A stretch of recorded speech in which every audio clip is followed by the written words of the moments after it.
Mayfield possibly out of Cleveland. You want to be a boss? That's how you be a boss. I did. I made a mistake. You know, one of the things I've always said about me is when I get bored, stupid things can happen. Last night I got bored and I was flipping through Twitter and I was an idiot. I got involved in a deal with a guy writer from Mississippi State who was an IU guy that had come at me a few times, and I was wrong.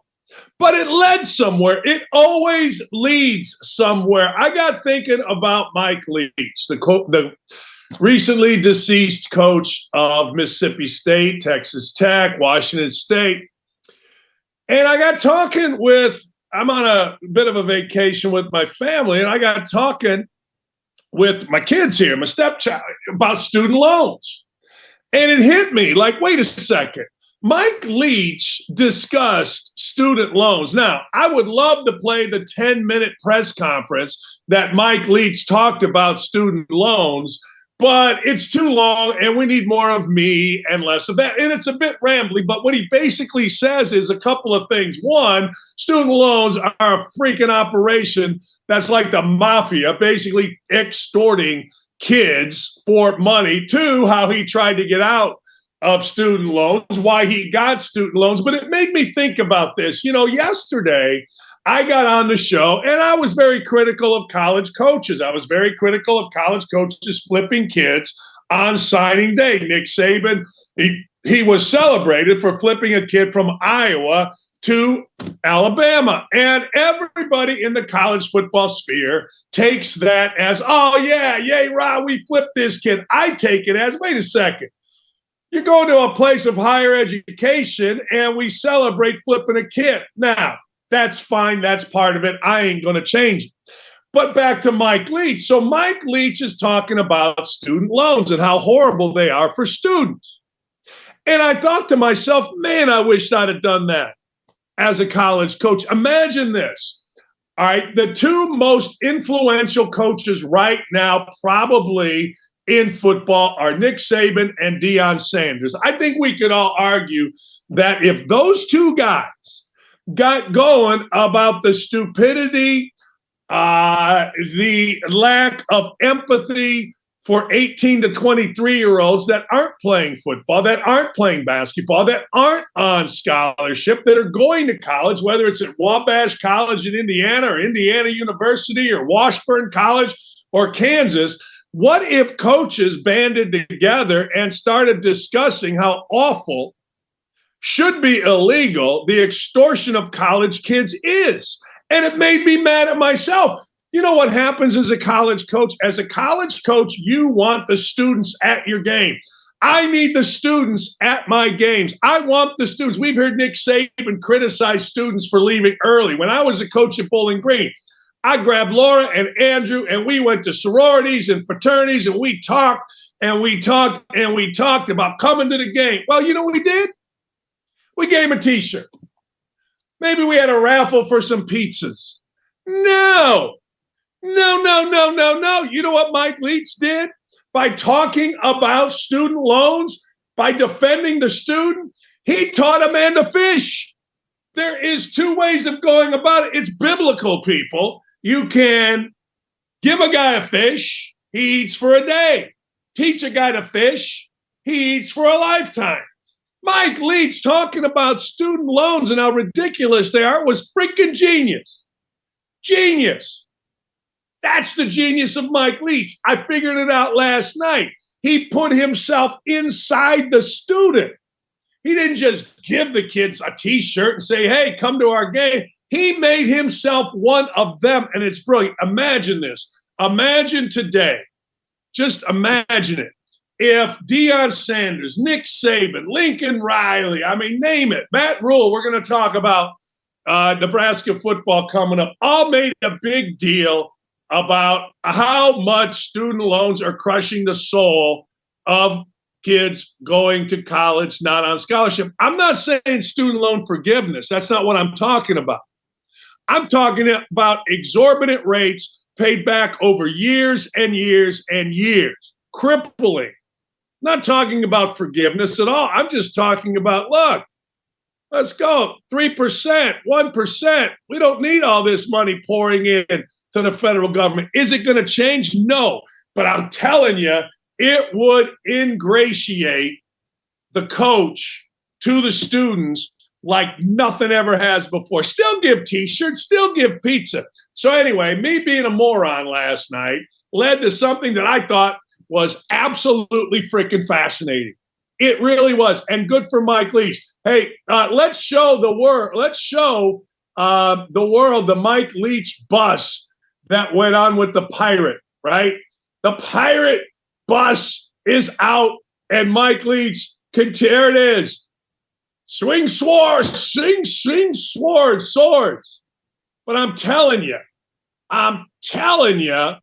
it is one of those deals where Mike Leach was smarter than anybody.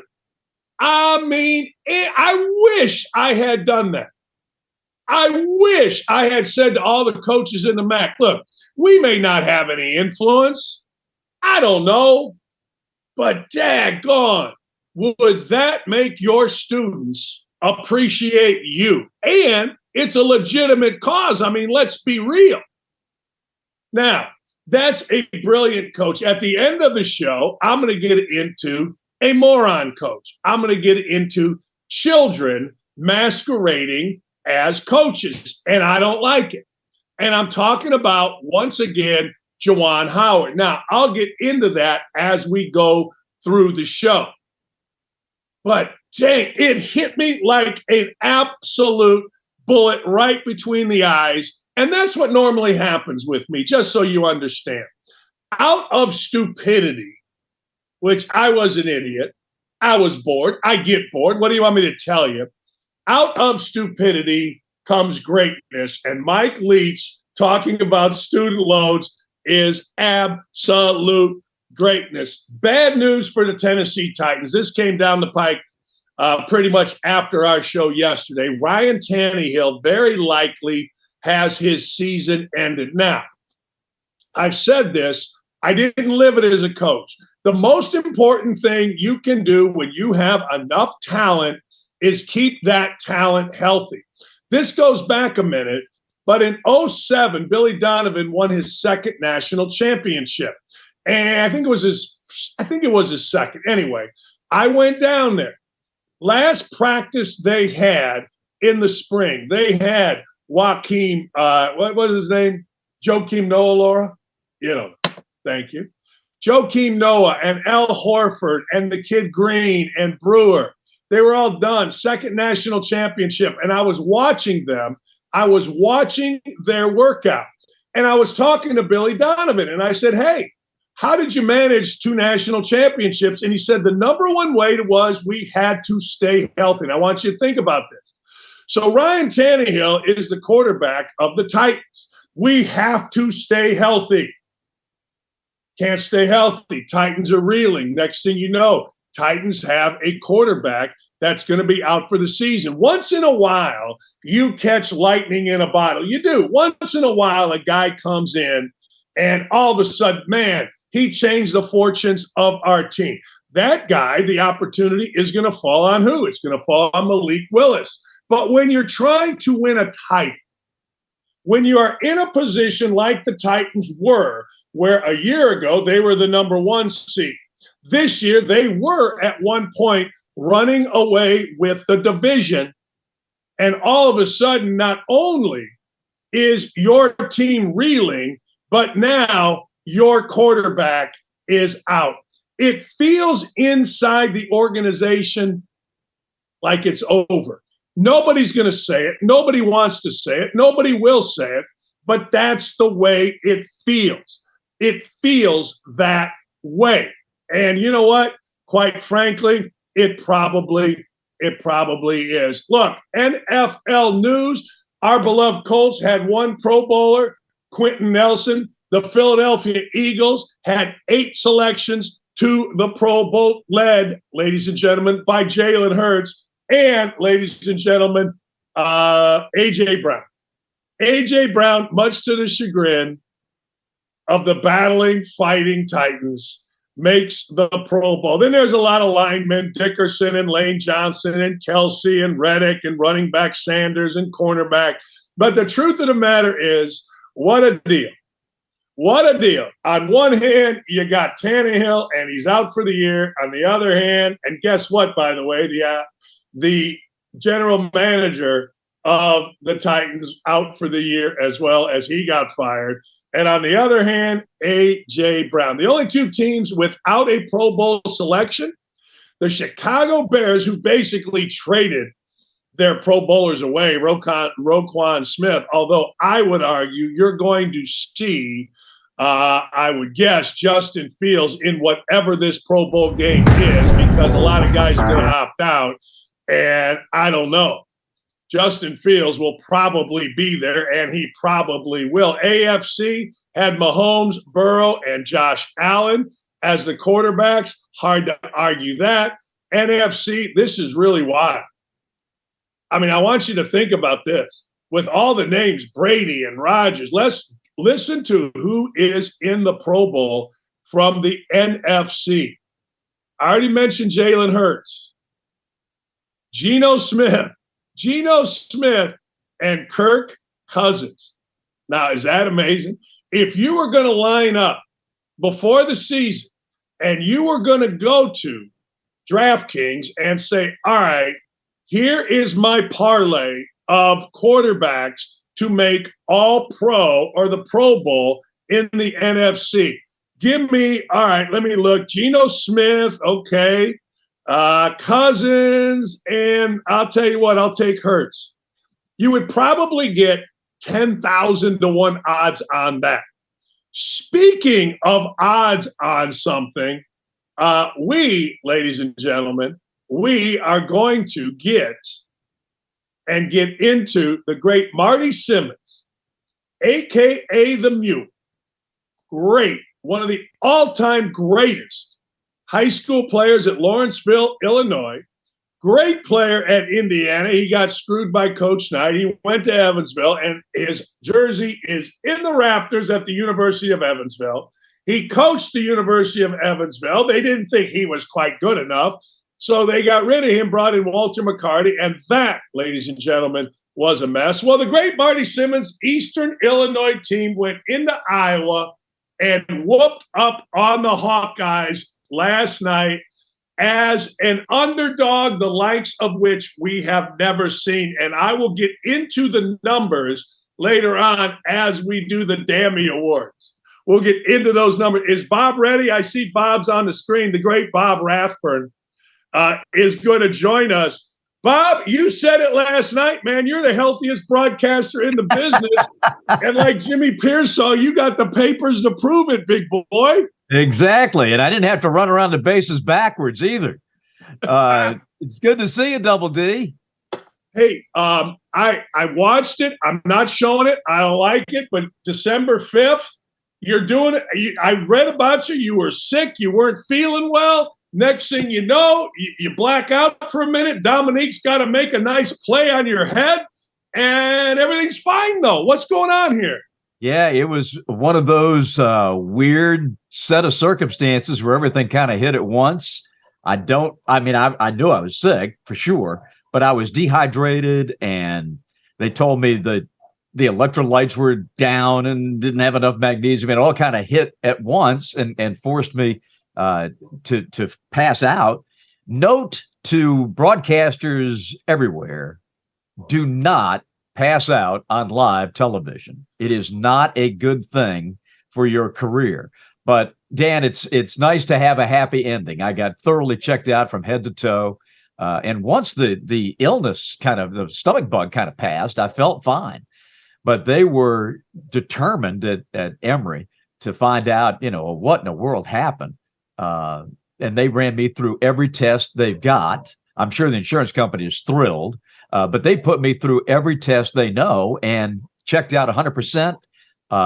Got back. They took me off the road because they didn't want me flying around, and I appreciate that. And I went back to work Monday and feel like I did on December the 4th. So I'm very, very blessed, so thankful. And I must say, Dan, the outpouring of people like yourself and all my broadcasting colleagues, people in the NBA, people in college athletics, the officials, and obviously our fans. The way they reached out really was overwhelming. I can't thank them enough. It meant so much. And so all the prayers received, and we're good to go. I did not know until Marty Simmons took the job. The only people I knew at Eastern Illinois were Tony Romo and Sean Payton. I couldn't believe that score when I saw it last night. Hey, don't forget Jimmy Garoppolo. It's like a football factory there in Charleston, Bob. I'll tell you a quick story about Sean Payton. Okay. Summer of 1987. And I get a call from ESPN to broadcast, if I wanted to, the first Arena Football League. Okay. And there's 5 teams in this league. And my partner is Lee Corso. So we do the first game and the first season of Arena Football. And who is the backup quarterback for the Chicago Bruisers? Sean Payton. And Corso had a great line. You'll appreciate this. So the first game of Arena Football, and they're playing on this carpet, which is like playing out in the middle of the interstate. There was no padding. There's no nothing. They're playing basically on concrete. And they throw a touchdown pass, the first touchdown in Arena Football League history, and this kid dives and makes this unbelievable catch in the end zone. And Corso says, "Ladies and gentlemen, that was the greatest catch in the history of Arena Football." First touchdown. Yeah. Hey, he wasn't wrong. No, he wasn't. I'm not letting you slide here, though. Yes, sir. You've been doing this 27 years. I would imagine that you probably have taken as many days off, less than one handful in those 27 years. I would also guess you didn't know crap about electrolytes and dehydration. You didn't know none of that stuff. They're showing me the x-rays in the hospital. I said, "Doc, I don't know what I'm looking at." Right. Tell me, is it okay? Yeah, you're okay. Great. That's all I need to know. All that medical. I was like, what are you talking about? I have no idea. But yeah, the best medicine was getting back to work. I'll tell you that. Yeah. Yeah. And when you get sick, I think a lot of us, we think, well, I'll take a nap and I'll be good to go for the game. And after the game, you don't really maybe realize, my wife is really into this now. This is why I'm just kidding. It's really into the importance of hydration and water, because you drink coffee, it dehydrates you, and you forget about it. Next thing you know, you got a problem, right? Right. And, I think all of us who've been in broadcasting as long as we have all done games when we didn't feel good. And you just sort of press on, and, it's showbiz. The show must go on. And you just figure, like, Monday night, 2 weeks ago, I was like, okay, I'll up Chuck and I'll feel better and then go home and go to bed. And, that night it caught up with me. But I think we've all done that. Haven't you? I mean, you've done that. You just don't feel good. You got a cold or, feeling well. You press on and you get through it. Yeah, it's funny. ESPN told me at a game I was doing, it was just before COVID, look, don't talk in the first half. We need you for the second half, because I sounded so bad. That thing at Starbucks, the medicine ball, is like the thing everybody takes.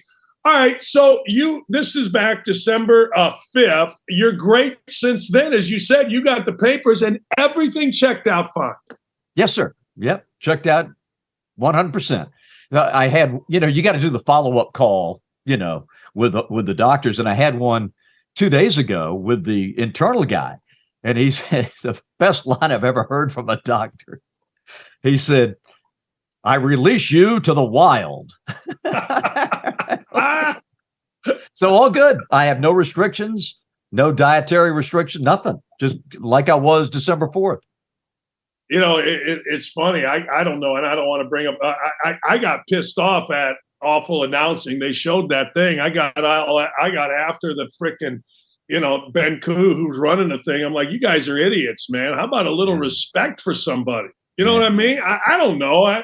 Maybe I'm wrong about that. I don't know. No, I don't think so, Dan. Of course, you and I probably grew up in a different time, but respect kind of has gone out the window in a lot of regards in broadcasting. And it wasn't just awful announcing. I have not seen the tape. I will never look at the tape. I don't want to see it.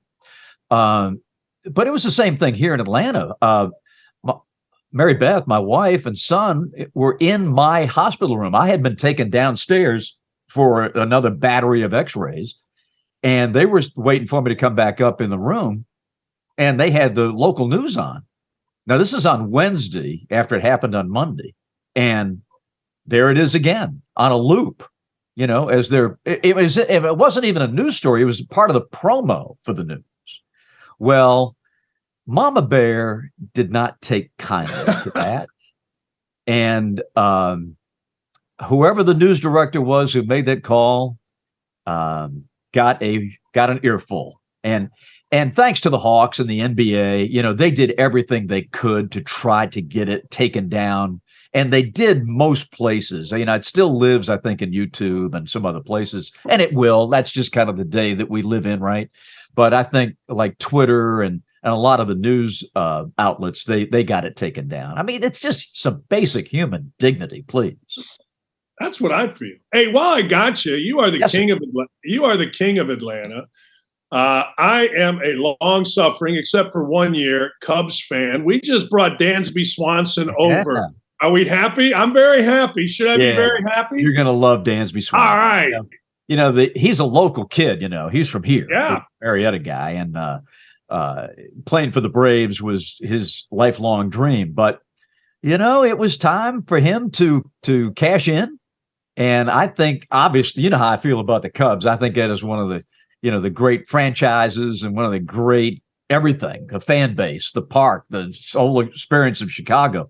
You're going to love him.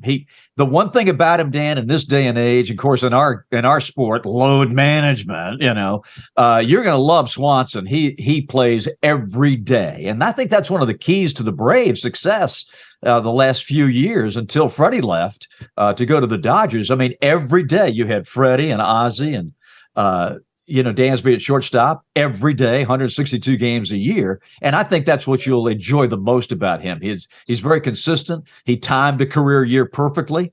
I don't know that he'll match those numbers necessarily, but not that he has to. He's going to be there every day and give you everything he's got. I think you'll like him a lot. It's funny you say that, Bob. Dan Plesac is with the Major League Baseball Network, played, and he's a good friend of mine. We grew up together, same high school, that kind of stuff.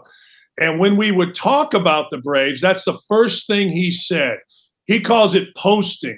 He goes, when your best players post every night, night after night, you got a heck of a thing going, not only on the field because they're your best players, but you got a heck of a thing going inside your clubhouse too. It just sets up better that way. You know what I mean?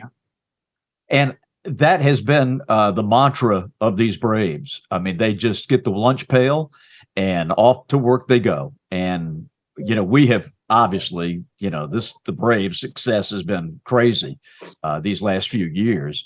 But that's the one thing I think all Braves fans here have respected about them is that they don't take days off. You go out there and you play. And these guys, look at it, 155 games, 157 games every year. It's great. Unlike the National Basketball Association. I remember, I think it was the 11th game, maybe the 10th game of the year. LeBron's coming to Indiana, and he had to take one off for load management. I'm like, that's not even a high school schedule in Indiana. How good is your team? How good are the Hawks? They're sitting at 500 right now with my Pacers and others. Well, we haven't been whole, Dan, and I know that sounds like an excuse, but, when you're losing we're not a very good defensive team, and when you lose Clint Capella, the anchor of your defense and protecting that rim and getting all those defensive rebounds, it's a key loss. I think if we can get our core group healthy, Bogey's only been back for a couple of weeks. If we can get everybody healthy and let's see what we have, we've beaten a number of good teams. That gives me hope, but we're just not good defensively. We struggle on the glass sometimes, and it's going to be hard. The one thing I love about this year's NBA, and I mean this sincerely, is that there's no dominant team. this is the best thing that's happened to the NBA in decades. I got so sick Golden State and Cleveland every year it was so predictable. Now it's wide open. It's like the NFL. It's like baseball. It's like hockey. You have no idea who's going to the finals. And I think that's one of the best things that's happened in our league in a long, long time. Yeah, I do too. When you look at, Milwaukee's leading in the East, and you mentioned Golden State. My God, it collapsed. I want to ask you, because you're around teams. It's always fascinating to, I understand Golden State is great. I understand the history. I do. I get it. They're fun to watch as well. But when you have that incident that you had with Draymond Green and Jordan Poole, I don't care how they cover it. That's a problem. That to me is a serious internal problem. Bob, your thoughts? No question. You are spot on. And it manifests itself, particularly on the road. At home, you can get by with it. And they got great crowds. They're sold out every night, blah, blah, blah. But two things. Number one, you played enough and you coached enough to know exactly what happened and the ramifications thereof. But number two, you take everybody on that team, whether it's Draymond, Klay Thompson, you name it, that train isn't leaving the station without Steph Curry. He is the linchpin to the whole operation. And without him, I don't think they have much of a chance. And that's, with all due respect to the championship pedigree and Steve's coaching and all that, but that guy makes it happen. And without him, they're going to struggle. And to get beat like they've gotten beat the last two nights in New York is like, how is this possible? You're down, what was it, 84 to 37 or something last night in Brooklyn? I mean, that can't happen for a quote unquote championship contending team. No, I'm telling you, as soon as I saw that punch, I said, all right, we'll see what happens. Yep. But that internally, that is bad business. Yep. I'm glad you're healthy. The only thing, I was reading an article, and they were talking about all the basketball celebrities that reached out. I didn't see my name. I'm like, aha, the mighty have fallen here. I got you blocked. That's why. Thank you, my friend. Thanks, Bobby. I'm so glad you're healthy. Thank you, buddy. I appreciate the love, and thanks for reaching out as you did. I love you, and hope maybe I'll see you next week. We're going to, tangle with your Pacers. So that's going to be tough. I'm in Florida for 2 weeks, wearing my thong and sunning my backside. Oh, outstanding! Yeah. Isn't there a local ordinance against that? Yes. Publicly displaying your thong like that? Yes, there have been men with security, suits and ties and earpieces hovering. They're coming. They are coming for you. Thanks, boss. Thank you, Bob. You got it, buddy. Appreciate you having me. Bob Rathburn, 27 years, and man, is he right? Like when you broadcast, you just, hey, look, I got the sniffles. I got to go broadcast. I don't feel good. I got to go broadcast. It's what we do. That is what we do. All right, I got some headlines to get to. Colts fans, Nick Foles, the world is crazy. We'll be right back. Yeah, I think because things, transitioned from that regime side to that fundamentalist side. So we also had to change some of our tactics and our procedures and everything else and how we did things to cope with these guys because they were coming up with some ingenious ways of doing things along the line as well with some of the IEDs, some of the, the booby trapping the houses, things like that, using the cell phones to call to detonate everything. So it became, I think, as much as you say, more violent in that way, because with the regime guys too, we knew that there was the end state was trying to get Saddam, so that we needed intel as well. We needed to gather that intelligence. There was only so much that was there from previous, just historical data. Then we had to actually make it real intel and workable intel. But with the fundamentalists, if you gave them a chance to vote, and we'd say vote based off, okay, does this guy want to is he going to go along with the capture or is he wanting to fight? And then let's see who wins. They would rather fight than do anything. There was, so many times guys would detonate suicide vests because it's like, well, they're not going to take me, clack themselves off, thinking they're killing, other folks around them. But, they just, I don't know, they just were different folks. And it was like we had to get more violent in a way, because again, we were going after intel and doing things and our procedures and everything on the battlefield just had to kind of adjust just like they were doing. That's crazy. I truly cannot imagine. And I was in college I started college in 2010. So I was in high school when things were getting kind of real bad in the 06, 07 era. And I remember people would always talk about like, do we really need to be fighting these guys? Are they really that bad? And I'm like, this Zarqawi guy is literally chopping people's heads off, right? And don't think it stops there. Like if this guy could, he'd chop all of our heads off too. Fortunately, they dropped a couple bombs on him, I believe, if I recall correctly. So now I want to get into some comparing and contrasting.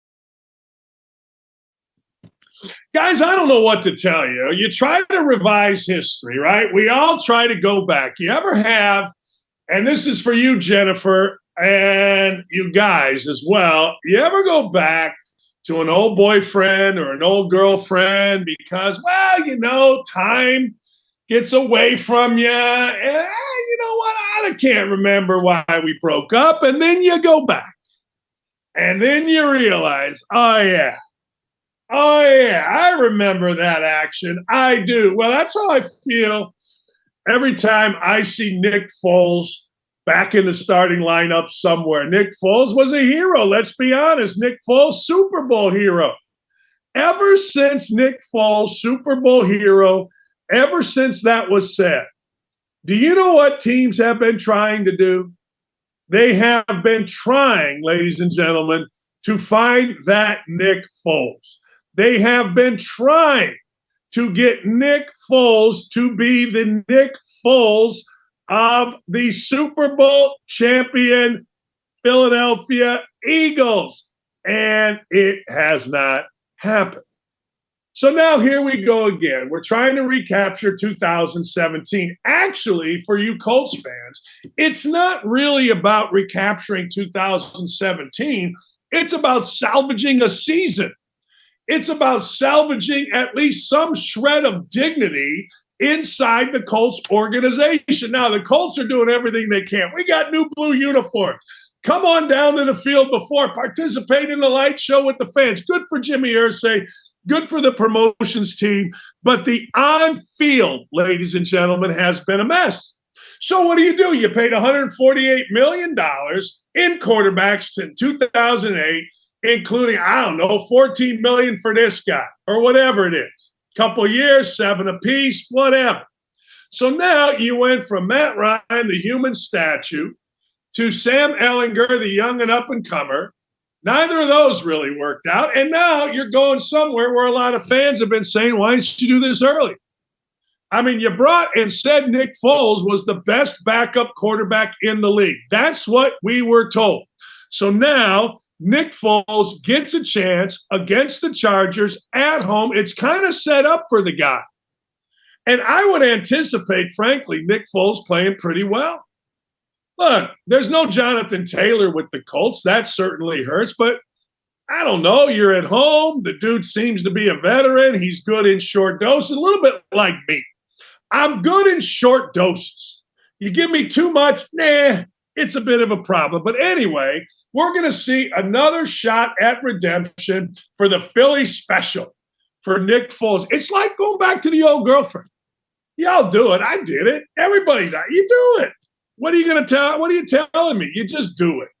And then you realize, it's like Mrs. Onifree told my mother about dating divorced men. Eventually, you find out why they got divorced. Here's something for you criminals out there. Don't turn yourself in. Now, I'm going to say it again. Do not turn yourself in. You want it? You want reasoning? Antonio Brown. Going back a week or so, I don't know if you remember this, but police had gone to the home of Antonio Brown. Antonio Brown said, no,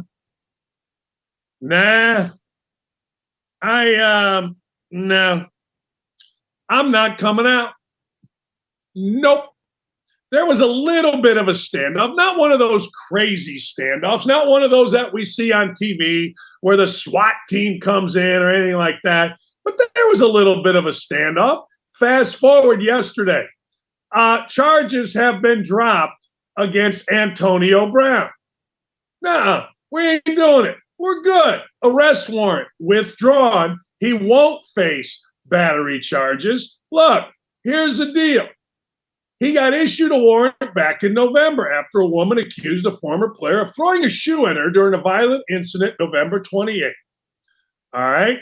The alleged victim recanted her story to them during a follow-up interview December 16th.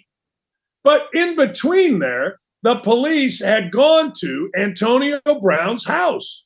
Now, most guys walk and do the perp walk. They put their hands, maybe they put a little thing over their face, and they end up in the slammer.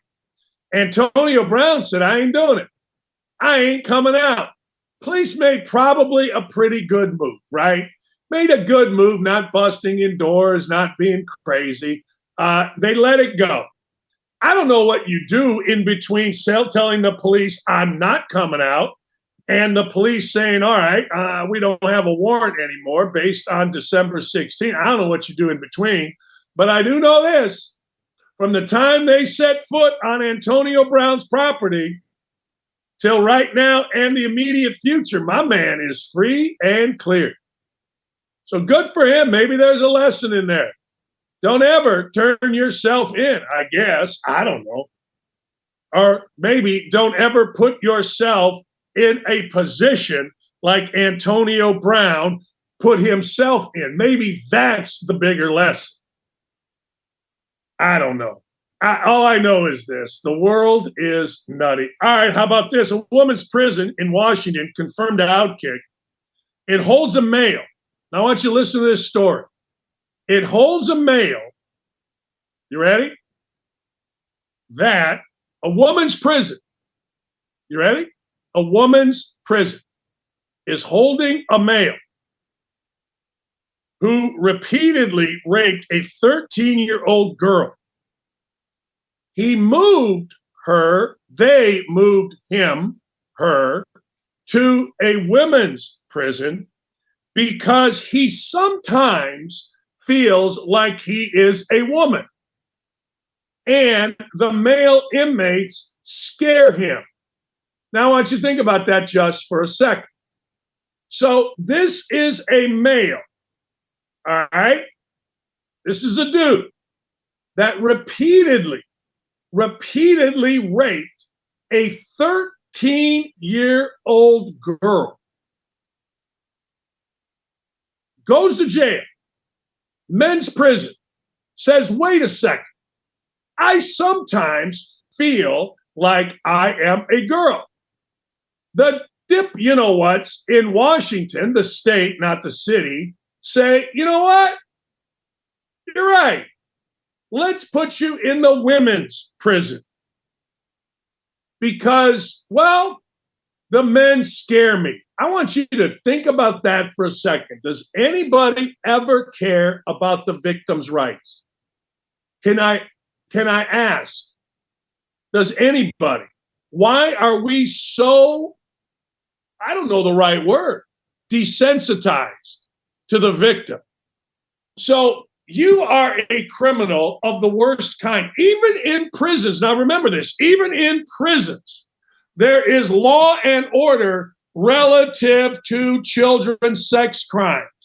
You are considered, even in prison, among the worst of the worst, the worst. But this fool, because, well, you know, I sometimes feel like a woman, gets moved to a woman's prison. Again, I understand in a women's prison, there are the worst of the women. But still, are we not marginalizing again women by moving a dude to a women's prison? Aren't we saying women, you're just disposable. You're just disposable. Get out of here. We don't care about your thoughts. So now I got women that have to have a dude in their prison. You can't even go to prison as a woman and get away from being marginalized. It's the damnedest thing I have ever heard, and I've heard a lot of things. I have. This head has heard some things, and that is unbelievable. A woman commits a crime. Let's just say, for the sake of argument, she's way down on her luck, trying to just get 3 squares in a bed. She commits a crime, knows she's going to prison. So she goes to prison. She can't even hang with other women without having a dude being transported in here because, well, he feels sad sometimes and feels like a woman. Unbelievable. I don't even have the words for it if you want to know the truth. I don't even have the sentence for this. So now you're sitting there in a cell, and I'm guessing they didn't move this dude into the cell, but we don't care about the 13-year-old girl. We don't care about women. We just care about who? The rapist and his feeling as a woman. Hell, sometimes I feel skinny. I honestly, I don't have an answer for all this stupidity. All right. I like Reggie Bush. I liked Reggie Bush as a player. I liked their teams. Didn't love them, liked them. Rondale White, wasn't that his name? Lendale White, Matt Leinart. They had really good teams at USC. Reggie Bush lost his Heisman Trophy. This is what I like about Reggie Bush. Reggie Bush is now just coming at people. And when I say people, I'm saying the NCAA. Look, I don't know whether Reggie Bush should have lost his Heisman. It seems like what Reggie Bush did was in violation of NCAA rules. It seems like, again, I don't know. Who knows? Pete Carroll had to have known. All right, whatever. Times were a little different. All right. Now, do you just say because times are a little different, do you just say, hey, look, all right, we are going to now give Reggie Bush his Heisman back? I don't have the answer for that. I really don't. But let's show, starting with the first one, of Reggie Bush and what he is saying about Mark Emmert. I wonder why the NCAA has gone quiet on me. They had a lot to say last year. These are some pretty serious allegations. Don't run now, Mark. The party is just getting started. Mark Emmert is a con man, a thief, a liar, but most importantly, he is a coward. Hello, Heisman Trust. Well, I got to tell you, pretty interesting. Pretty interesting that Reggie Bush is now saying the things that he is saying. See, I go on Twitter and I say stuff, probably too much stuff. And as I said last night, I was kind of an idiot, but a good thing came out. I like the fact that people are now starting to speak up for themselves, even if it is a bit after the fact. Reggie Bush wants his damn Heisman back. And here's what also he says. We got receipts. Now, I don't know what that means. I don't know. Does that mean they told him they weren't taking his Heisman and then they did, or whatever? I don't know. But you know what I do know? It's fascinating to watch. Mark replied underneath this, get him, Reggie. But no matter what happens moving forward, we all saw what you did between the lines every Saturday. No one can take that away. You earned that. And with NIL now, you absolutely need to be reinstalled at USC and the Heisman Trust. I don't know if that's true or not. And I'm a Reggie Bush fan. I don't know if that's true or not. I'm not going to say that he absolutely deserves to, because there were a lot of us that played completely and totally by the rules. At Indiana, I'm telling you, Coach Knight fired me for making one phone call too many during a week because I didn't communicate with the other assistant coach who had also made a phone call. There was a one phone call a week to recruit minimum, and I screwed it up. So those of us that live by these rules look at people that apparently didn't, and I'm going to get to that in a second because Reggie Bush addresses that as well. And we go, wait a second. This is a little bit like steroids.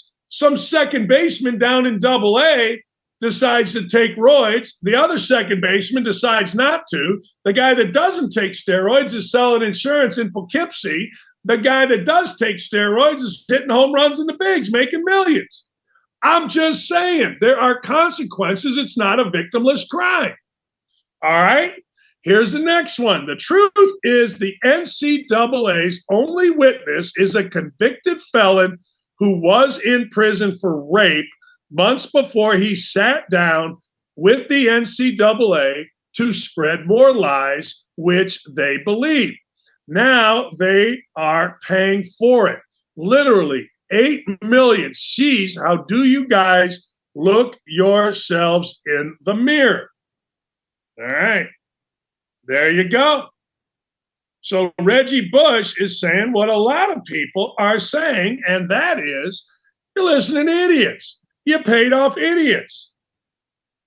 And next thing you know, as judge, juror, and executor, you've taken something that a man feels like he worked like crazy to achieve.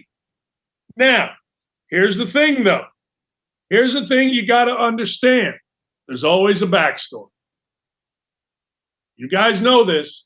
If you paid attention to this show, even a little bit, there's always a backstory. Things are never, ever, ever as they seem, ladies and gentlemen. So the backstory you're getting is Reggie Bush's. It's actually the story that you're getting. Personally, I like it. Personally, I like Reggie Bush's story. I think it's freaking great. I do. I think it's awesome. I think it's awesome what he's doing. But never, ever, ever, ever forget there is always, always, always a backstory. Always. And the backstory has both sides. Now, very simple. Here's the deal. If I'm Reggie Bush, I'm looking at, well, the very popular Heisman House commercials. And I'm looking at these guys doing these commercials, and all of a sudden, as Lomas Brown told us earlier this week, hey, look, these guys are having a lot of fun. Barry Sanders is becoming a real guy. Barry Sanders is out of his shell. Barry Sanders is a dude that people are hanging out with, want to talk about now. It's a resurrection. Now, Reggie Bush already has that. The Wendy's commercials are fantastic. No question about it. And, of course, but the Heisman stuff, man, oh, man. Man, oh, man, I got to tell you, that stuff, if I'm Reggie Bush and I'm looking and there's Leinart and there's Sanders and, you know, Mayfield and Kyler Murray, I want a little piece of that too. Why not? Seems like a lot of fun to me. Hey, we got sad news also with a running back. And this is, I don't know. You know, I understand that people have been dying for a long time. Don't get me wrong. For different reasons. Nothing is ever always about one thing. And a lot of people want to say, well, everybody that gets vaxxed is dying, or nobody that gets vaxxed is dying. I don't know. But I do know this. Running back Ronnie Hillman was only 31 years old. And if you remember or pay attention at all to the NFL, Ronnie Hillman was a terrific running back. But he's only 31 years old and he had liver cancer. Then he got pneumonia, and Ronnie Hillman died yesterday. Ronnie Hillman died at 31 years old. And look, I didn't know Ronnie Hillman, but I like watching Ronnie Hillman play football. And I got goosebumps when I'm talking about this because I just feel as if, and again, I'm not placing blame anywhere. Believe me, I'm not. And I'm not saying that everybody that got the vaccine is, I'm not even a little bit. But man, oh man, oh man, does it seem like to me that guys like Ronnie Hillman and others are just dropping dead left and right. Now, in Ronnie's case, he had liver and he went to the hospice. But how about Franco Harris yesterday? Did you see any of this? Did you see there were interviews with Franco Harris yesterday? Did you see that there was Franco Harris with Chris Russo?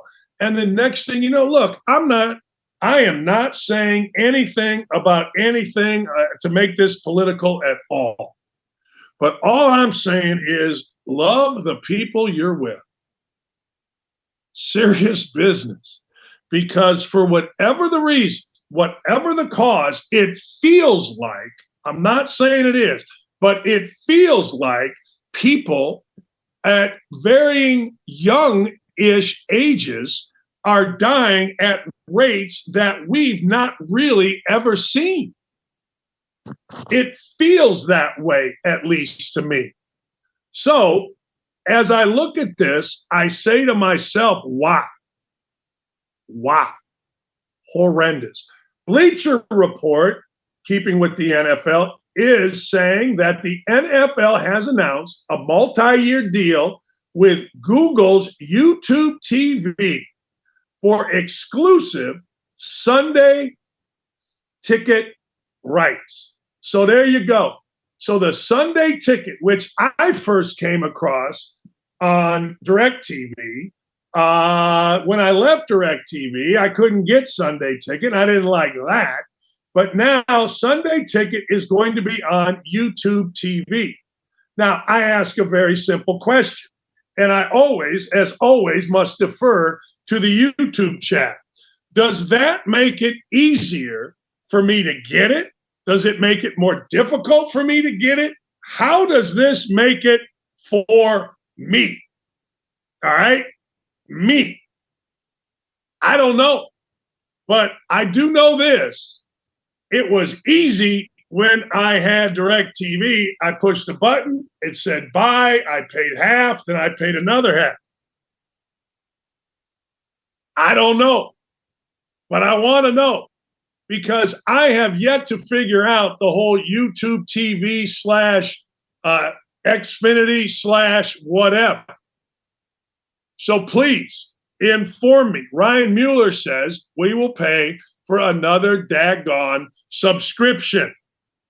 All right.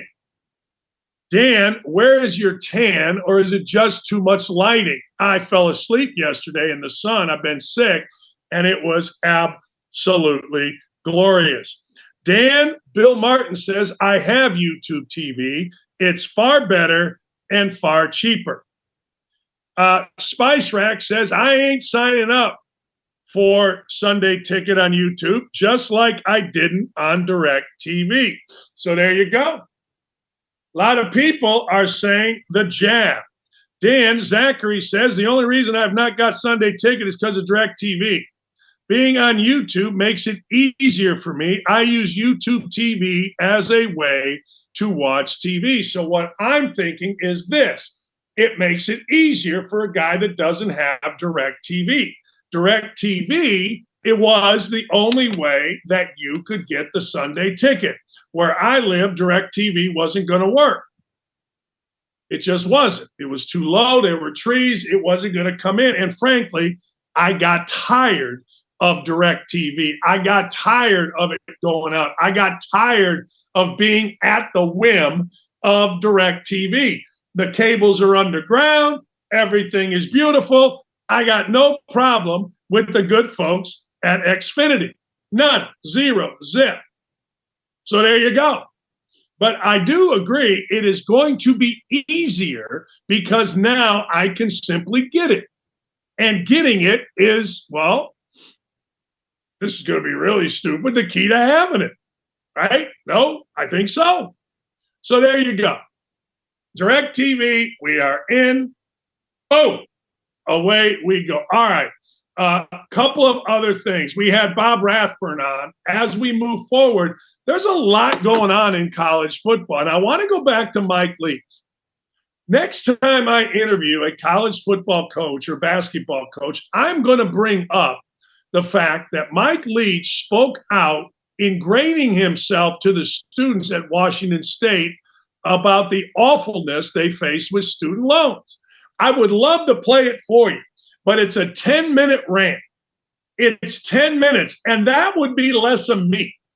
I only have 120 minutes, and 10 minutes of somebody else, well, frankly, it puts me to sleep. All right? But understand this. What Mike Leach was saying puts him in a position with the students on his campus of being one of them. So often we look now at college athletics, particularly the major sports, and it's like, daggone, there's the football way out here, the basketball way out here, while campus is right here. So what do coaches do? They go see sorority. They go to student groups. They give them a T-shirt, a piece of pizza. And that's all good. Certainly that helps. But it's not like becoming one of them. It's not like saying, hey, look, I'm with you. I got student loans. I got a platform. Student loans, the interest, the time is crap. And if more college coaches did that, I swear to God, it wouldn't change. It's a government organization, but it would certainly cause a lot of panties to get wadded up and a lot of people to take notice. Imagine if Sanders, Deion, and Saban, Nick, were at the forefront right now of talking about how student loans are bad for students. Not forgiveness. I'm not talking forgiveness. I'm talking about just simply helping. That's it. Helping. So there you go. I got one other thing for you. College basketball is whacked out.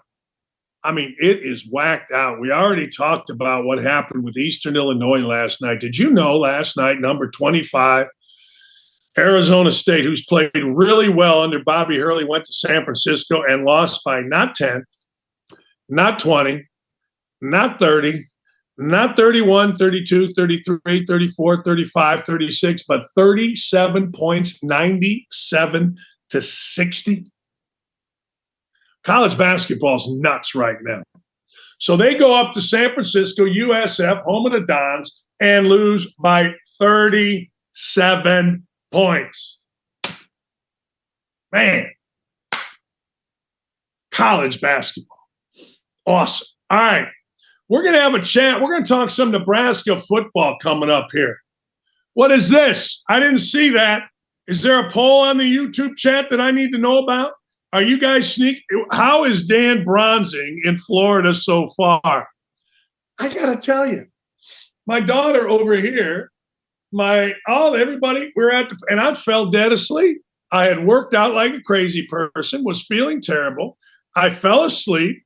I went out, played pickleball one-on-one against my wife. She crushed my soul. We went and had a couple beers. I came home, wasn't feeling great.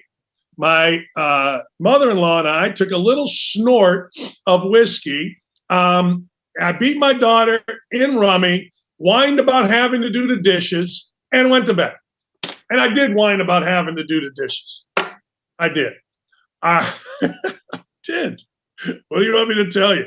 I'm like, well, damn, I'm paying for everything, and I got to do the dishes. What a little batch.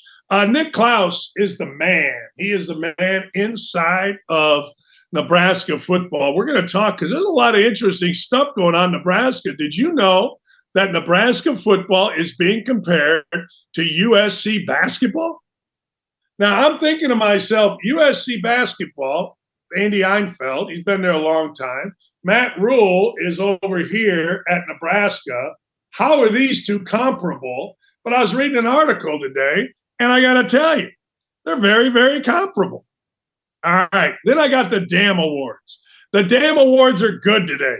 Think You Could Be a Pilot Award, the Brotherly Love Award, Social Media Savvy Award, Historic Dump Award. You know we like an historic dump around here. And, of course, the Chips Are Down Awards. We got all that. We got Nick Klaus coming up. We're going to talk interesting stuff with Nebraska football. If you don't know about Nebraska football, I can't help you, but it's an unbelievable place to play. It's an unbelievable place to broadcast a basketball game, much less a freaking football game. We'll be right back. Welcome into the holiday edition of the Trey Wallace podcast. Happy to be joined today by SEC Mike. You guys know who he is. Michael Bratton joins us on the show. Mike, what's up, buddy? How are you? Hey, Trey, it's always a treat having you on my show, that SEC podcast. So, hey, it's an honor to do your show. Well, listen, I appreciate you coming on, and it's the holiday season. We've got bowl games going on. We got the transfer portal going on, signing day stuff going on. It's chaotic. It's never a day off in college football, as you know. So let's start in the transfer portal, Michael, where we have seen. I think I saw a number that there were around 1,500 players in the transfer portal as we are having this conversation right now. And I would love to know your thoughts on how you think this has played out since the first day it opened, and then realizing we have got until January 19th, if I'm not mistaken, until this thing closes. What's your early thoughts on how this has played out? Well, I mean, it's nothing short of amazing, to be honest with you, Trey. I keep track of all the players from the SEC that have jumped into the portal, and A&M's got over 20. Arkansas, Auburn, Florida, Alabama, they're close to those figures as well, just below A&M. But man, it's absolutely chaotic, and I don't know if it's a good for the sport. I don't know if it's bad for the sport, but I certainly think that teams like LSU and Ole Miss, I think they've kind of laid a blueprint. If you want to turn over your roster in a single offseason, it can be done. And I bet you Billy Napier, of course, they're kind of doing it now, but I bet Billy Napier kind of wishes he would have taken that tactic as well.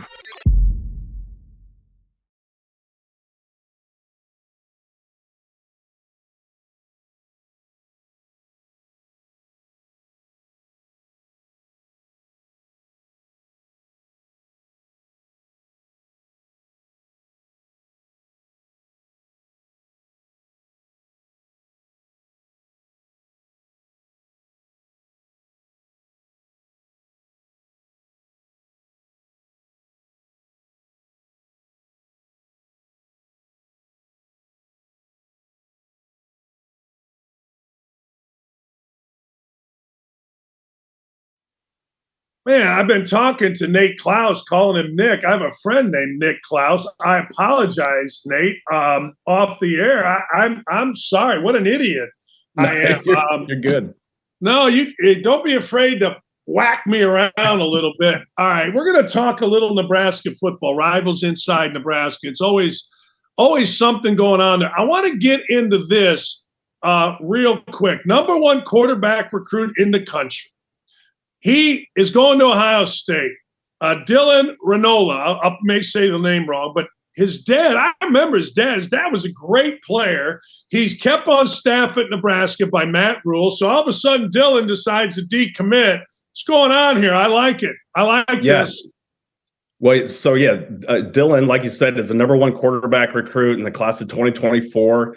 Now, his uncle is the one who's the O-line coach at Nebraska, and he was kept as a holdover by Matt Rule, and so his uncle is Donovan Raiola. Now, Dylan Raiola's dad, Dominic, he's All-American, Outland Trophy Award winner. I mean, his jersey is retired at Nebraska, and so if and when Dylan Raiola, the number one quarterback in the country for next year's recruiting class, were to come to Nebraska, he would look up at by the scoreboard and see his dad's jersey number up there. So there's a lot of family connections. Now, obviously, Matt Rule kind of alluded to the fact that, hey, I kept Donovan Raiola on my staff because I believe in him as a head or as an offensive line coach. Every one of his offensive linemen had nothing but great things to say about him. And during the transition, he showed up to work every single day and went about everything business as usual. So I think there's a lot of parts there as to why Matt Rule kept him, but it doesn't hurt that his nephew is the number one player in the country.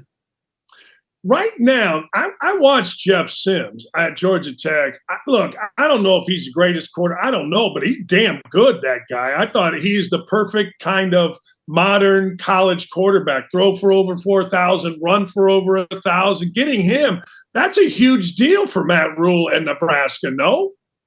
Yeah, no, that is a very huge deal. I mean, Jeff Sims, he's a difference maker. He's somebody who can make plays with his legs, extend the play, and he's fairly accurate. I wouldn't say that he's going to be passing for 300 plus yards every game. That's not what Matt Rule wants to do. He wants to control things at the line of scrimmage with the run game, but also have somebody who can make quick decisions and deliver accurate passes. And look, Matt Rule and Jeff Collins, who was a former head coach at Georgia Tech, go way back to their days at Temple. And I believe that Matt Rule trusts Jeff Collins very much when Jeff Collins said, hey, this kid is the real deal. He's a great leader, someone you want in your locker room, and he's a great playmaker. So they went out and were able to secure a good quarterback out of the transfer portal. I should have opened with this because when Frost went to Nebraska, Scott Frost, I thought to myself, that's perfect. But I always say this, there's always a backstory. I always say you never know what happens when the front door of someone's house closes, right? You can think, what happened there? What was the issue here? And what does Matt Rule have to do to change it? I think that, there's a lot of things that were going on. And I think more than anything, a lack of experience leading a program like Nebraska was probably, the root of everything that was happening at Nebraska. I believe that, when you come in and you take over a program like Nebraska, you need to have a good foundation of experience leading a program like that. Now, Scott Frost obviously had that experience as a former player, as a former national champion at Nebraska. But there's a difference between being the quarterback at Nebraska and actually being the figurehead of the program and running it like a company, running it like a CEO would a Fortune 500 company. And I think there was a little bit of a lack of accountability with certain things. And, I think the root of it was just a lack of experience. Now, with what Matt Rule needs to do, I think he needs to establish that the accountability back in the program. But he has experience kind of resurrecting some programs. What he did at Temple, what he did at Baylor, walking into that situation that they were in when he took over, and having them winning 11 games just a couple years after he took over. He has the blueprint, if you will, to kind of get things back in order. So I think that he was the perfect man for the job. I think the athletic director, Trev Alberts, did a fantastic job with the coaching search, and they went out and they got their number one guy in Matt Rule. Did Rule take shots at Miami and Oregon? Is that what I'm reading?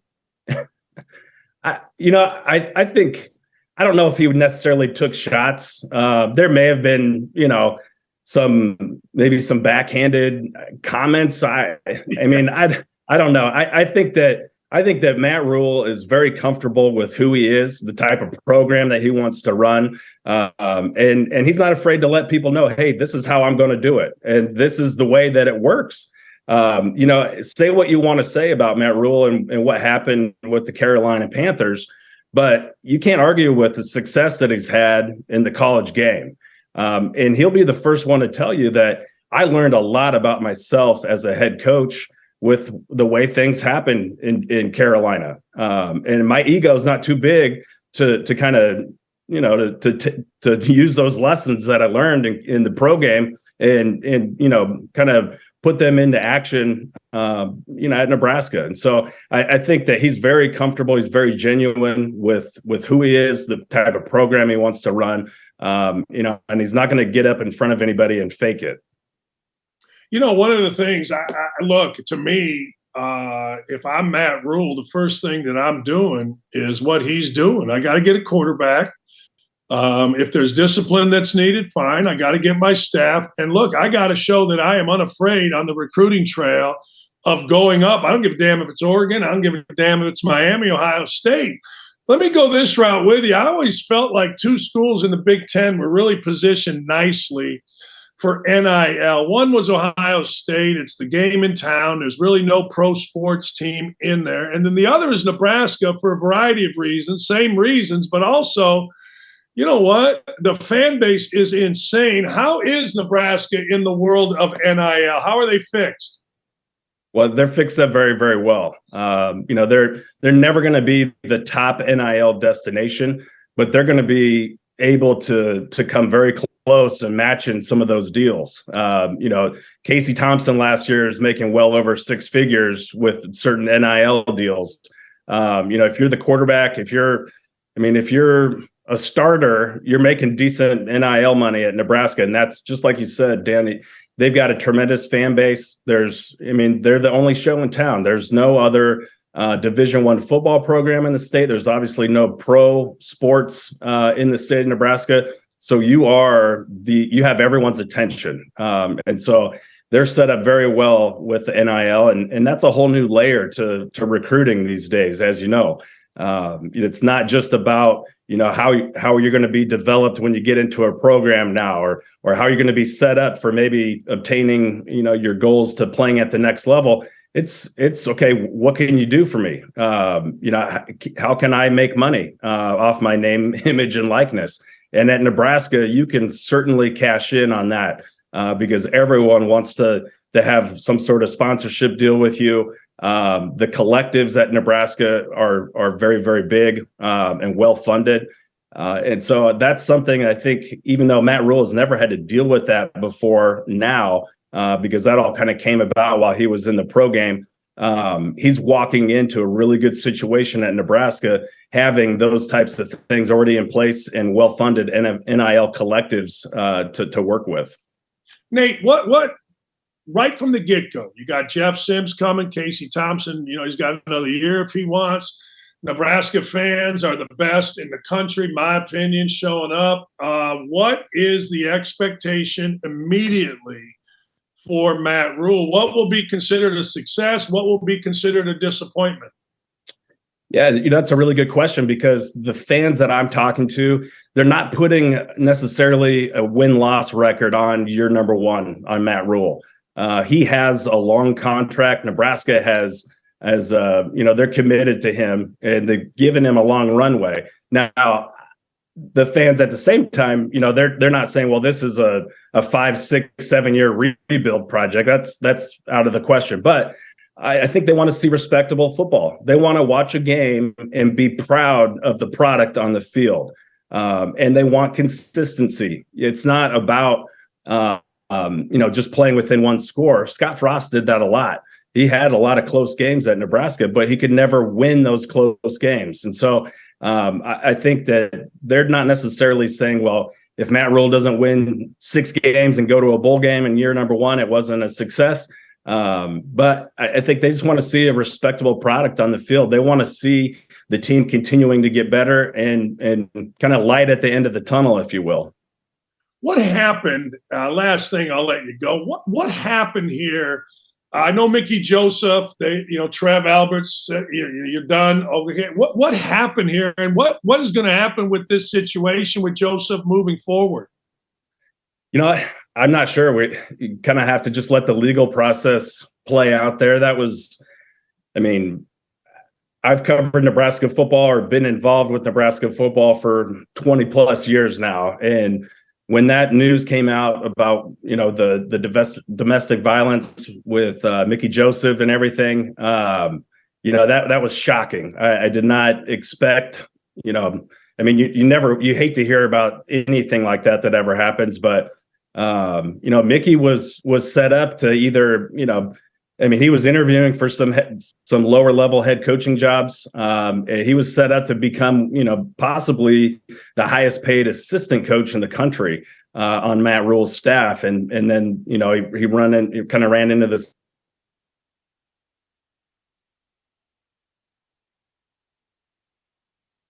Whoa. Well, I look bad. I need to shave. I don't know what happened. We lost him. Well, I appreciate Nate for coming on. Very much appreciate Nate for coming on. Dylan sent me a note. I assume that we're still on. I need to button up. I'm not looking very good. Honest to God, it's time to get a whole face makeover. You know what I mean? Get the eyes going. All right. Appreciate. I don't know what happened, but I appreciate Nate for coming on. I got to get into some Big Ten basketball. All right. Now, I'm going to get into some damn awards, but I'm going to get into some Big Ten basketball here. Look, I said last night on Twitter after watching Michigan lose again, and I'm going to get into Michigan at the end of the show, but I said yesterday that I felt like the Big Ten stinks. Now, I think that's too strong. I think I went a little strong with that, but Big Ten basketball, once Jim Boeheim made the point, not only on this show, but nationally, that the Big Ten really struggled when playing national teams, it really caught me. It really did. It caught me strong. Like, wait a second. He's not wrong. See, here's the deal. I live in Big Ten country. I watch a Big Ten network. I watch Fox. I watch ESPN and announcers, and they're right. Big Ten teams are good. But I've changed my thinking. I have. I've changed my thinking to where, hold on here a second. The Big Ten needs to be good against good teams. Now, I'm going to say that again. The Big Ten needs to be good against good teams. Now, here's the deal with that. The Big Ten right now has Purdue number 1. According to this, Indiana 18. They shouldn't be ranked. Wisconsin 17. Illinois 16. That's it. Ohio State, I think, is going to be good. Michigan looked okay. Sparty, if they get healthy. Rutgers a tough out. But when you look at the Big Ten in basketball, Purdue is carrying the day, period. Indiana, because of injury, if you want to say, or because maybe they were just not ready, can't beat good teams.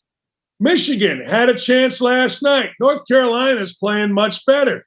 Michigan can't beat good teams. Iowa lost to Eastern freaking Illinois. My buddy, Marty Simmons. You got to be able to beat good teams, period. I look at Ohio State. Ohio State lost this weekend, should have won. Pete Nance hit a shot. Ohio State lost to North Carolina. Ohio State lost to Duke. Ohio State lost to San Diego State. So I look at it and I go, well, wait a second here. You got to beat good teams. I mean, records are made by beating good teams. That's why Purdue is pretty good. I look at Maryland, who I thought got off to a terrific start to the season. I mean, people were on my backside. Oh, you said Turgeon was the guy. Nobody could replace him. Now, all right, well, they lost to Tennessee. They lost to UCLA. They lost to Wisconsin, beat Illinois. That's a home Big Ten game. Fine. The only good team they've beaten is Miami.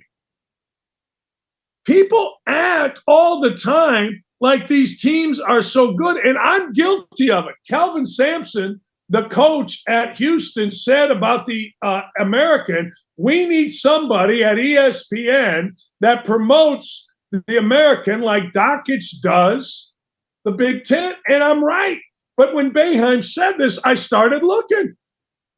All right, Wisconsin lost to Kansas, lost to Wake, beat Marquette, good win, rivalry, won a couple league games, beat USC, okay win. But you got to beat good teams. People lose their mind, but you got to beat good team. Last team I'm going to do for you is Illinois. Man, oh man, I had Illinois fans telling me this is our year. This is our team. We're this, we're that. Okay.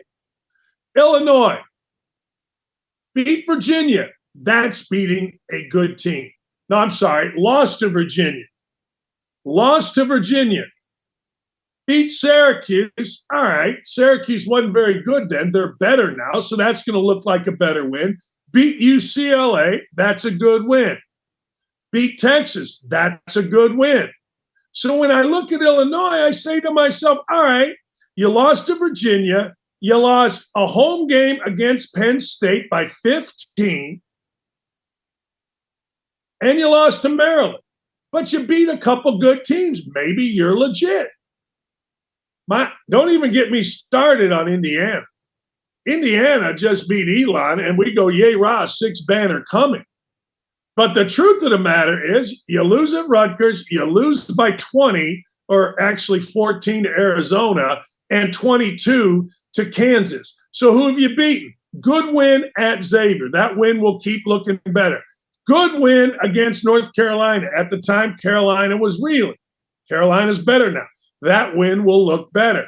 But you got Elon, you got Kennesaw State, Jackson State, Little Rock, Miami, Ohio, Bethune-Cookman, Morehead State. Indiana needs some wins. Anyway, Boeheim opened my eyes to it. He really did. Boeheim, when he said that, I thought, nah, that's crap. Nah, I don't buy it. I ain't buying it because I think the Big Ten is really good. And if I think the Big Ten is really good, then it's got to be really good. But it ain't. And it needs to be. All right. Now, let me back up a second. Before we go, I got to give you the antithesis of that. That is Purdue. I've said this before. I'll say this again, and I won't stop saying it. Purdue is 12-0. A lot of teams could schedule themselves 12-0. Purdue did not do that. Purdue beat Duke. Purdue beat West Virginia. Purdue beat Florida State, struggling but better. Purdue beat Marquette. Purdue beat Gonzaga. I mean, look, I don't know what to tell you. Certainly, there are games like New Orleans. There are games like Hofstra. There are games like Milwaukee, App State. I get it. But when you look at, they played in order, Marquette, West Virginia, Gonzaga, Duke, Florida State, Minnesota. Then they played Hofstra, and then they had to go to Nebraska. That's a pretty tough schedule. Now, that's a very tough schedule. One after the other, after the other, after the other. That's why I say, when you look at Purdue, you're seeing a group that has earned being number one. As I said, anybody can schedule. You can schedule yourself number one, period. But Purdue didn't. They won themselves number one. All right, when we come back, it's the Danny Awards. And yes, I'm getting ready for the golf match of the century. It's Urban Meyer, Dan Dakich against Tom Dakich and Pete Dakich at Old Florida Golf Course. But the highlight isn't the golf match. The highlight is what we're going to see, hopefully, in the clubhouse at Old Florida Golf and Country Club. When we come back, I'll tell you who and what we might see in that clubhouse. Stay right here. It's the Dammy Awards and something that you'll never, ever, ever be able to unsee when we come back. What's up, guys? It's Tommy, and in case you missed my last episode, here's what you missed. Well, the Senate voted 70-25 to proceed with the $1.7 trillion omnibus spending bill. If you're wondering what's in that monstrosity that'll benefit you, well, feel free to read all 4,000 pages of it, or just safely assume not a whole freaking lot. So allow me to just give you a few of the highlights. Here's a good place to start.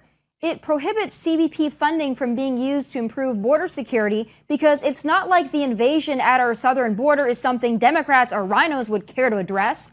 Oh, but you'll be comforted to know the bill allocates $410 million towards border security for other nations, namely Jordan, Lebanon, Egypt, Tunisia, and Oman. Good for them. Glad we could help out. And we're certainly not done funding Ukraine. Apparently, that is a top priority for Republicans, in name only.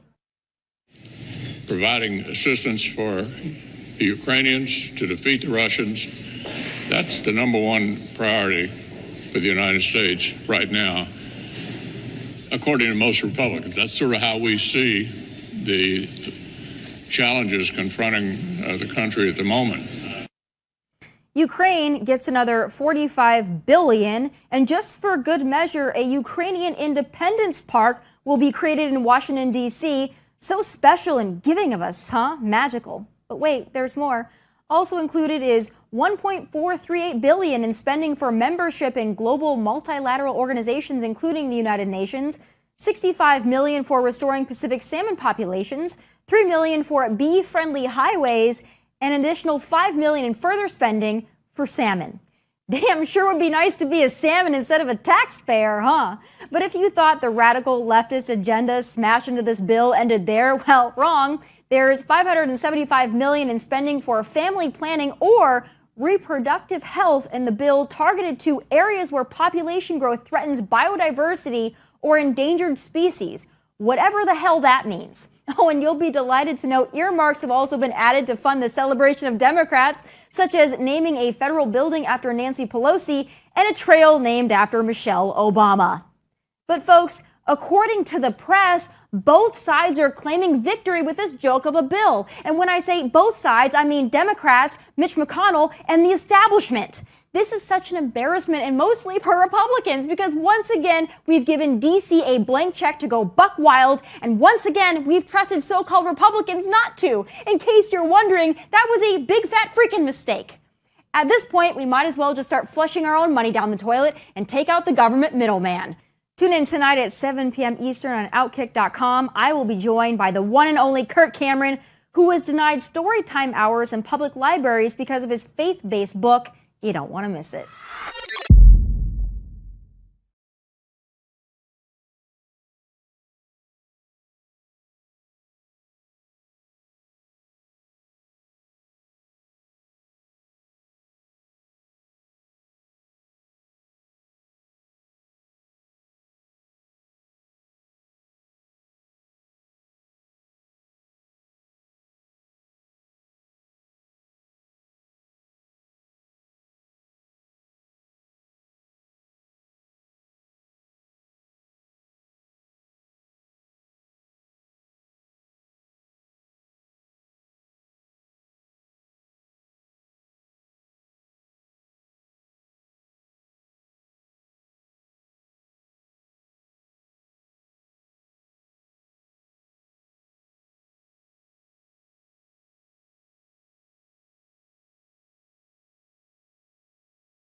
Hey, welcome back.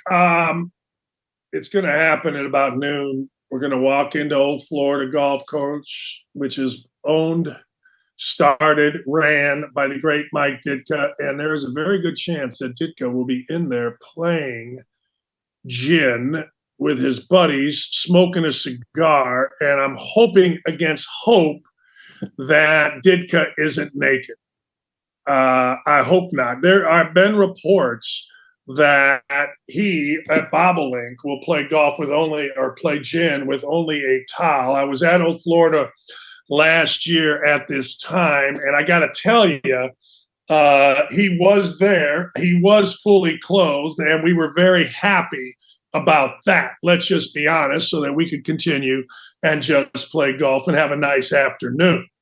You know what I'm saying? I mean, just, have a lovely time at Old Florida. It's a golf experience. And I'm not going to lie, I need a win.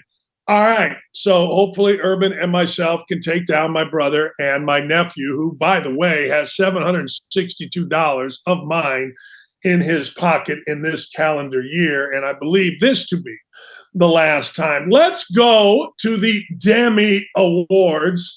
Bum-ba-da-bum, bum-ba-da-bum-ba-da-bum. So, ladies and gentlemen, you think you can be a pilot. Let's have a look at this video. Flying a 747 in low visibility. Now, this is what it looks like. Only problem is you're 35,000 feet in the air. So my brother wanted to be a pilot. He did. He wanted to be a pilot. He wanted to be able to fly. And the first time that he went up in the air like that, he came out of clouds, not necessarily like that because it wasn't dark. He came out of clouds, and next thing you know, a plane that apparently he had misread went past him at too close of a distance. My brother, being an incredibly intelligent man, radioed down and said, I am landing and I am done. Always remember, when you are flying a plane and you have a, quote, fender bender, you're dead. You're driving around Naples, you pull out a pinchers, you bump into somebody, you got no problem. Now, this video also explains how people like JFK, who died because he didn't know if he was going up or down, can lose sight of whether they are going up or down or north or south or whatever. And that, ladies and gentlemen, is why none of us, and I mean none of us, need to go in the cockpit. Lee, would you agree with this? We never need to go into the cockpit in bad weather and see what the pilots are seeing. About airplane? Yes. I am showing video of a pilot flying in pitch dark clouds. You don't want to do it. My brother, as I said, came out of clouds, missed the plane by, however, said, screw it. I don't want to be a pilot. What did Jerry Seinfeld say? I don't want to be a pirate. Not pilot, pirate. All right. The Brotherly Love Award. This is good. This needs to happen more. The Eagles sent cheesesteaks to the Jaguars as a thank you for their win over the Dallas Cowboys. Now, how about this? They showed some love. They gifted them cheesecakes. Jeff Harris said he got a call for 35 cheesesteaks, 25 large fries, to be delivered to Jacksonville head coach Doug Peterson. Now, remember, Doug Peterson was the coach of the Philadelphia Eagles in 2017 when they won the, World Series, the Super Bowl.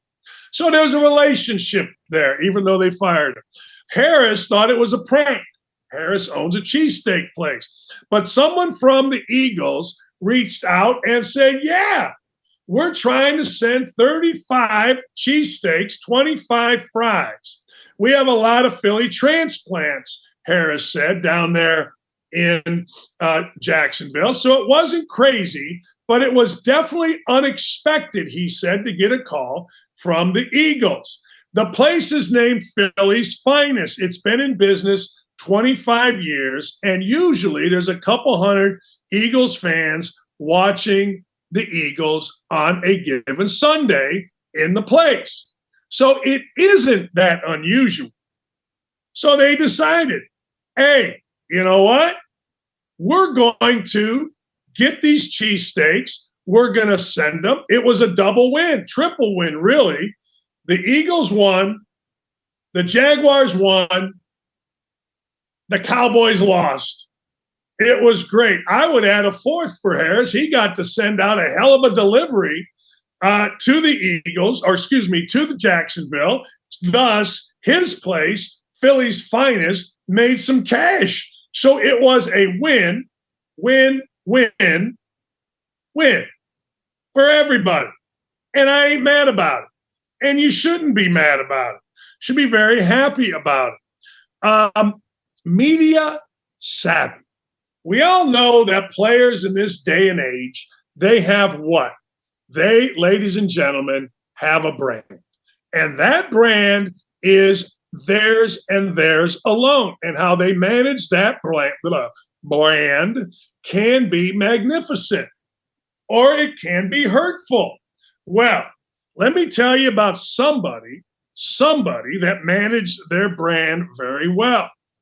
There's a defensive back / wide receiver named Travis Hunter. Travis Hunter, coming out of high school, was the number 2 player in the country. He committed to Florida State. All of a sudden, prime time, Deion Sanders at Jackson State gets involved. Next thing you know, Travis Hunter says, screw this. I'm going to hang my hat at Jackson State with Coach Prime. Guess what? Works out great. Travis Hunter not only is a defensive back, the best one maybe in college football, but Travis Hunter developed, like primetime, into an offensive player. Travis Hunter got to be a wide receiver, caught 18 balls. Travis Hunter, when Deion Sanders left, said, all right, well, I'm looking at some schools. I'm going to look at some schools. I'm going to transfer from Jackson State. Now, a lot of people said, no, you're not.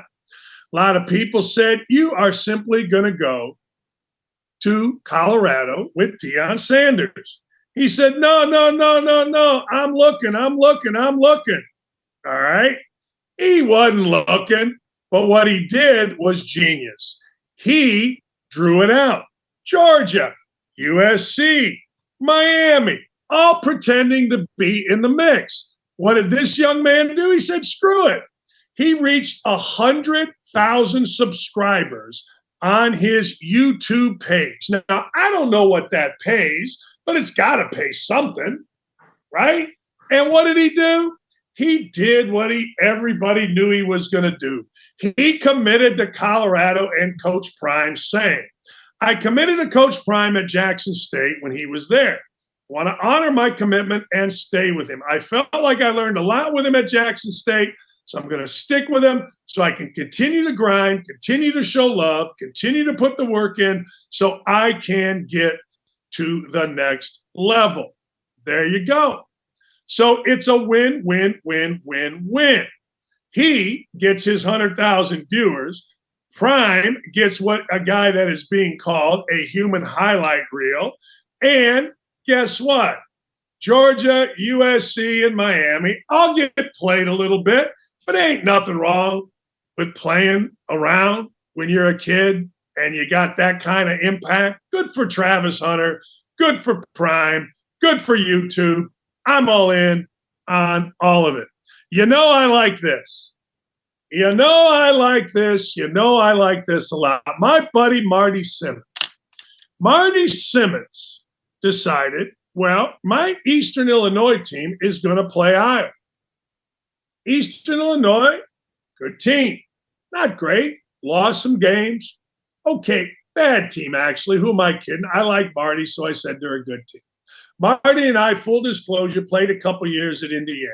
Marty transferred because Coach Knight humiliated him, did a bunch of things, whatever, and he went to Evansville where he became an All-American. His number is in the rafters. His jersey hangs in Roberts Stadium. Marty coached there and did an absolute fantastic job. Here it is. Eastern Illinois, 92-83 as a 31.5-point underdog, a historic upset in college basketball.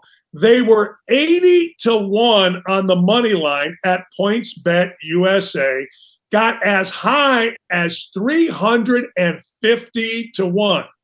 Now, read this for context. The 16th seed, UMBC, was only 25-1.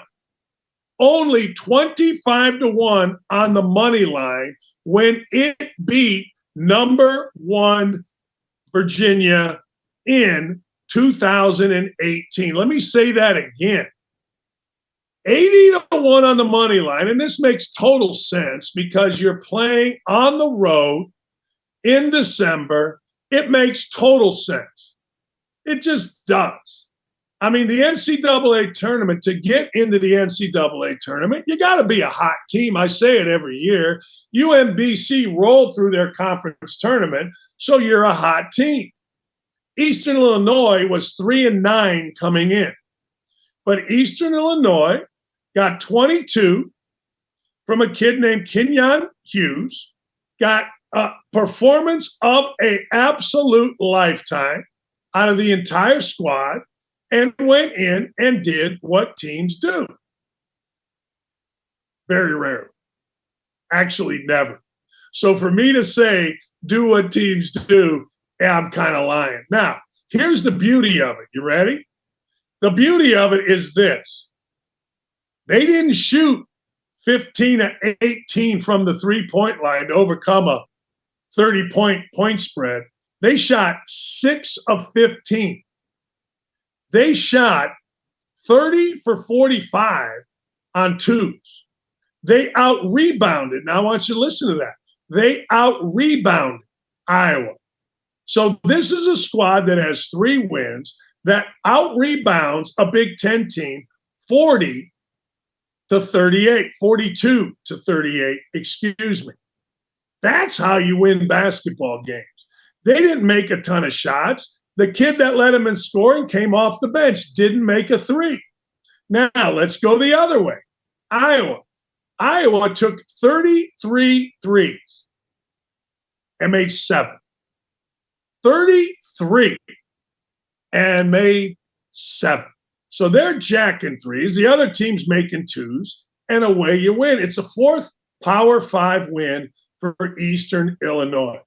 The first in 35 years over a Big Ten team. The game, according to Iowa fans, doesn't really count because it was moved up 4.5 hours. Iowa broke out because of the early start. Maybe Eastern was tripping or slipping. 18-4 is what Iowa did.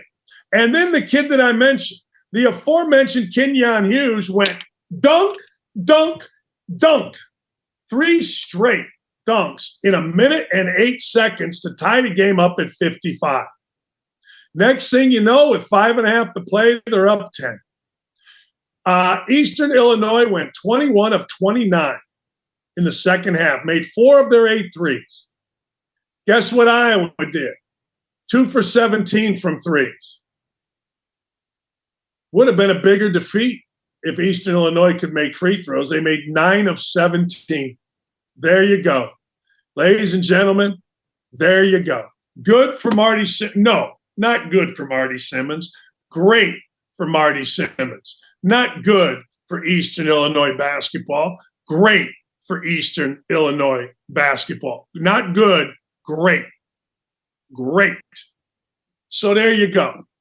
Marty Simmons and the fellas from Eastern Michigan got her, Eastern Illinois got her done as 31.5-point underdoggies. There you go. All right.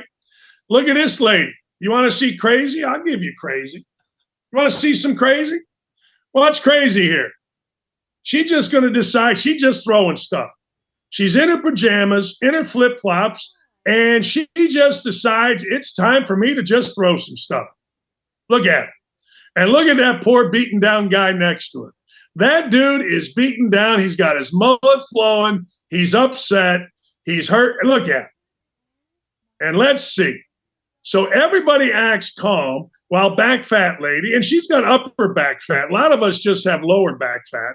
She is not happy. I don't want to hear from any of you making fun of somebody. When somebody throws McDonald's all over the floor like this, they deserve to be made fun of. When they show up at McDonald's and they're ordering cheese bunnies and fries, and they got back fat piling up, and, ladies and gentlemen, they're wearing flip-flops with their, well, pajamas, then guess what? You deserve whatever's coming to you. I don't know what to tell you, and I don't know why this continues to happen across the country. But I swear to God, every single day I see this. Every day this happens. Somebody's mad at fast food. When you walk into McDonald's or Hardee's or Burger King or KFC or Chick-fil-A, don't you already know what you're walking into? Don't you already understand what's happening here? Every McDonald's is the same. So back fat lady is mad. I don't know, but I'm tired of it. I've had enough of it. Just stop with it. Stop with throwing the food. Stop with tossing the fries. Stop with fighting people behind the couch, behind the bench, behind the place, behind this thing, whatever. Stop all of it. Just stop it. No more. No more fighting over what? Fast food. Put them in jail. Just put them in jail. Throw them in jail. Don't let them out of jail. You know what you got to do? Here's what you got to do. You say, all right, you got two choices. You're going to go down 82nd Street in Indianapolis. You're going to go from the Keystone Mall to I-465. There's 1,000 fast food places. You're going to write an apology note to every one of them. Look, I am the dummy that threw chips, fries, and I apologize to you. It'll never happen. I won't let it happen. I swear to God. And then you got to hand it to 100 different places. It's like when you're a little kid and you had to write on the blackboard, I will not make fun of Sister Geraldine ever again. I actually had to write on the blackboard, I will never flip off Sister Geraldine in class again. I will never flip off Sister Geraldine. And Geraldine is long, Geraldine. She was an 80,000-year-old nun that Freddie Vienna and I flipped off as Andy Atar was throwing pens into the ceiling in third grade. Andy and I got kicked out, got sent to Mrs. Jacobs' class. My mother was a third grade teacher. You can imagine how that conversation went. It did not go well. All right, last night I got more video of Juwan Howard. Now, Juwan Howard is one of, I always felt like, the really good guys. When I sent Coach Knight to CVS High School to recruit Juwan Howard, he came out to the car to walk Coach Knight into the school. It's like, Coach, it's a tough neighborhood. People think you're either a cop or a coach. I just want to make sure you're all right. And he walks us in. Always liked Juwan Howard. Watched him in high school. First recruiting trip I ever went on. A little gym in Loyola. He's in there balling. Everybody's there. Michigan, where he eventually went. Everybody's recruiting Juwan Howard. Fast forward, legendary career, legendary leader, men's championships, blah, blah, blah, blah, blah. Okay. Becomes a coach. Longtime assistant. I felt like it was great that Juwan Howard got the Michigan job. I'm like, you know what? This dude didn't back into this. This dude got this job. Michigan did the right thing, hiring one of their own, and he had real success. Won the Big Ten, Beeline, the whole deal. He was gone. Howard took over. They won the Big Ten. It was terrific. Then last year, he's going to go ahead and fight Greg Gard. All right. Then last night, he's going to get all mad. He's going to get all mad because the referee made a bad call. He's pushing, he's shoving, he's elbowing his players. I don't know what to tell you. But at some point, you just got to be an adult. I've always said this about modern college coaches. Modern college coaches, you see all of it right there. Modern college coaches are children. You get these guys out of the Big Ten, and they're still trying to show that they are the fiery, scrappy, down with the players guys. Jason Whitlock said this about Juwan Howard, and I thought it was kind of fitting. As a person, Juwan Howard was one of the best young athletes I ever covered. Didn't see him turning into this angry person with little emotional control. He has the BLM victim mentality. Now, I don't know about the last sentence. I don't know about that. But what I do know is I did not see this either. Now, I think people are trying to tell you, well, he's got a competitive fire that burns. Everybody's got a competitive fire. Nobody was more of a maniac than I was on the sideline. But I wasn't elbowing players or slapping other coaches. Nobody has been doing that except for this guy. And it really needs to stop. He has a terrific athletic director in Ward Manuel. I'm a big Ward Manuel fan. Full disclosure. I made a joke on ESPN when it was freezing cold and the school was canceled. I said, look, students are going to go to Skeeps. Oh, the Board of Health lady at Michigan raised hell. And Ward Manuel said, just stop it. His son goes here. He's making a joke. Leave that. So I've always liked Ward Manuel. He's a stand-up guy. He really needs, in my opinion now, to get Juwan Howard to understand that you are the coach. It is a different time. The world of Bobby Knight throwing a coat or me throwing a coat or Majerus punching a water cooler. I learned that from Majerus, did it against Toledo, and it was glorious. Those days are over. We can't be happy. We got to be a little bit more civilized. We just do. It's the way the world works now. So anyway, if Howard wants to continue doing that, good for him. If they want to continue to promote it, good for them. But even I, the wildest, the most nuts coach maybe in the history of college basketball, I got to tell you to stop. And if I'm telling you, I guarantee you, I'm the last line of defense. I want coaches doing whatever coaches need to do, but I'm the last line of defense here. I am. I'm sorry. Juwan Howard, it's time. It's time to be an adult. It's time to put away foolish things. It's time to stop slapping and hitting. You want to argue with refs? God bless you. But you don't need to be shoving, slapping, doing all this silly stuff. You don't need to. You're better than that. You're better than that as a player. You're better than that as a leader. And you need to be better than that as a coach. All right. Who's our woke-a-dope? Who we got? Oh, boy, this ought to be good. This ought to be good. I see him. I see that beautiful man that keeps on giving. Even my dog is barking. Even my dog is unhappy about this. Let's see. I can't read it, so I'm going to get it here in a minute. 45 billion support in omnibus bill is not enough. Isn't that amazing? Isn't that amazing? How much then is enough? How much are we going to say, yes, that is enough? Like, people are making a big deal about Zelensky coming over here and being so, what's the right word? Gracious about the president Biden, being so thankful. Well, you think? I mean, the dude ought to be gracious. The dude ought to be thankful. We're funding an entire war while not paying attention to our own people. We are allowing, what, $4,000 a day minimum, maybe as many as $20,000 a day to pour through our border?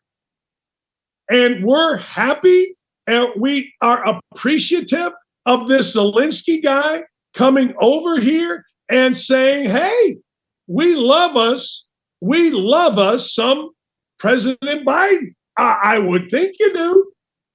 And now you got this omnibus bill that if you've read anything into it, and I haven't read it all, but I've read enough, I got to tell you,